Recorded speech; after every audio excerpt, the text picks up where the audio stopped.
4 3 2 1 maths. Hi students, कैसे हैं आप? देखिए, आज हम करने जा रहे हैं बहुत ही इंपॉर्टेंट चीज जो कह रहा है कि reduce the following into single expression. ये आपके आगे तक बहुत काम आएगी। बहुत बार आपके डिफरेंशिएशन, इंटीग्रेशन, कैलकुलस में ये चीज आएगी कि हमारे को ट्रिग्नोमेट्री को एक सिंगल एक्सप्रेशन में रिड्यूस करना है, तो वहां पे यही चीजें काम में आती है। तो कैसे करते हैं, देखिए हम जो हमारे को गिवन चीज है वो ले लेते हैं। तो यह जाएगा 24 cos x plus 7 sin x। तो सबसे पहले हम क्या करते हैं, इसके जो कोफिशिएंट्स है हम देख रहे हैं। इसके कोफिशिएंट्स क्या है, एक का तो 24 है और एक का 7 है। तो हमने 24 और 7 का स्क्वायर करके अंडर रूट कर लेते हैं, सम करके 24 प्लस 7 का स्क्वायर और इसका स्क्वायर। 24 का स्क्वायर और 7 का स्क्वायर मिलके जो होता है वो 625 होता है। 625 जो होता है वो 25 का स्क्वायर रूट होता है। तो हमने देखा क्या आ गया, हमारे पास ये 25 आ गया। तो जो भी वैल्यू इनका कोएफिशिएंट्स का सम स्क्वायर करके सम करके अंडर रूट करके आती है, उस वैल्यू से हम इस पूरी एक्सप्रेशन को मल्टीप्लाई और डिवाइड दोनों कर लेते हैं। तो देखिए, अगर हमने मल्टीप्लाई किया तो ऊपर आ जाएगा और डिवाइड करा तो कुछ इस तरीके से लिख सकते हैं हम। डिवाइड में अंदर की तरफ 24/25 cos x plus 7/25 sin x। अब इसके बाद आप पे डिपेंड करता है कि आपको किस में कन्वर्ट करना है। अगर साइन में कन्वर्ट करना है तो हमारे को यहाँ पे साइन बनाना पड़ेगा, और अगर कॉस में कन्वर्ट करना है तो हमारे को यहाँ पे कॉस बनाना पड़ेगा। ऐसा क्यों? ऐसा इसीलिए क्योंकि जो मेरी आइडेंटिटी होती है वो होती है cos a cos b plus sin a sin b। ये मेरी cos a माइनस b की आइडेंटिटी होती है, तो सिंगल टर्म में कन्वर्ट हो जाएगा, तो दोनों cos साथ में चाहिएंगे। और वहीं पे जो मेरी sin की आइडेंटिटी होती है उसके अंदर cos के साथ sin होता है, तो यहाँ पे sin बना हुआ तो sin a cos b plus cos a sin b इस फॉर्म में बन जाएगा, तो वो sin की आइडेंटिटी बन जाएगी। तो हम देखिए इसके बाद आपको दोनों ही तरीके से करके दिखाते हैं। सबसे पहले हम यहाँ पे sin में कन्वर्ट करेंगे और यहाँ पे हम cos में कन्वर्ट करेंगे।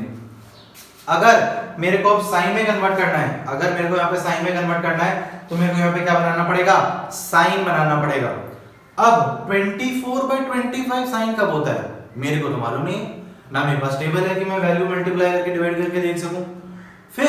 फिर कैसे करेंगे? साइन और कॉस हम जानते हैं किसके बच्चे होते हैं, साइन और कॉस tan के बच्चे होते हैं। तो जब भी बच्चों की बस की नहीं रहती तो हमको पापा की हेल्प लेनी पड़ती है, करेक्ट। तो हम क्या करेंगे, हम यहाँ पे tan की हेल्प लेंगे। अगर मेरे को ये चीज साइन बनानी है, अगर आप देखेंगे मेरे को ये वाली चीज क्या बनानी है, साइन बनानी है। गौर से देखिएगा, ये वाली चीज यहाँ पे मेरे को साइन चाहिए, तो मैं क्या करता हूँ, मैं कोई भी एक ट्राइंगल ड्रॉ कर लेता हूँ।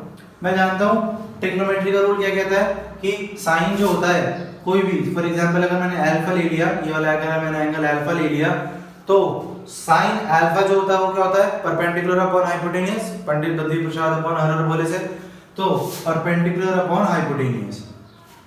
तो अगर परपेंडिकुलर 24 है, परपेंडिकुलर अगर 24 है और बेस मेरा हाइपोटेनियस का कितना है 25, तो मेरा जो ये आएगा क्या आएगा, बेस ये कितना आ जाएगा 7।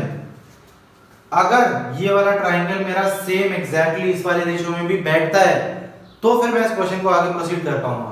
देखिए, अगर मैं इसकी वैल्यू निकालूं तो साइन और कॉस दोनों की कॉमन वैल्यू किससे आती है, tan से।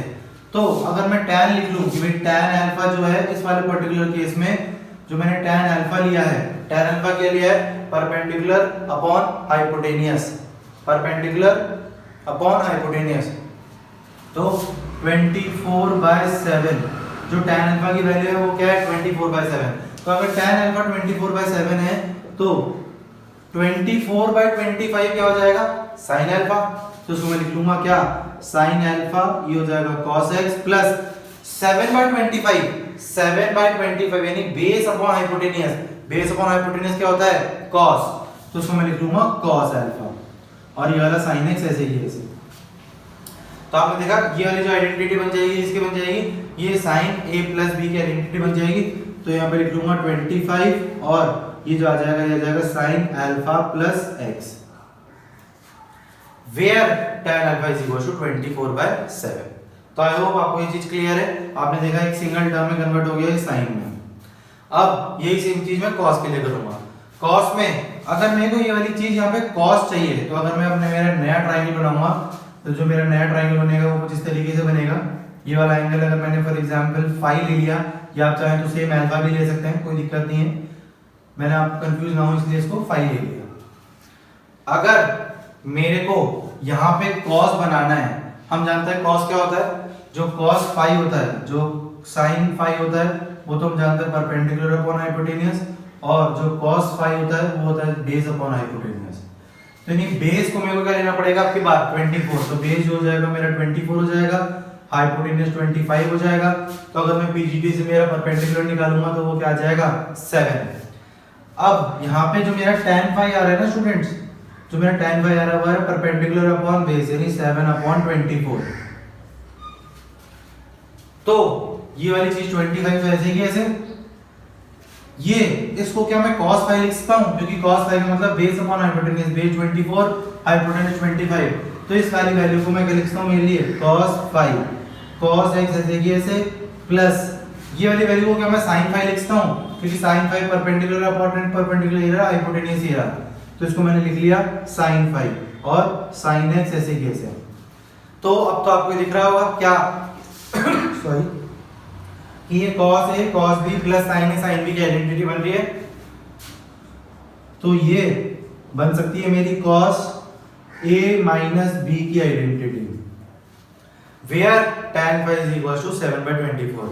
जब भी आप कोई और एंगल सपोज करते हैं तो हमेशा आपको ये वाला टाइम में रिलेशन देना ही पड़ेगा टीचर को। तो आपने देखा कि कैसे मैंने दोनों ही वैल्यूज में इसको कन्वर्ट कर लिया है, साइन में भी कर लिया है, कॉस में भी कर लिया है। तो आई होप आपको समझ में आ गया होगा। फिर भी कुछ डाउट हो, कुछ पूछना हो तो please do let us know. Thank you.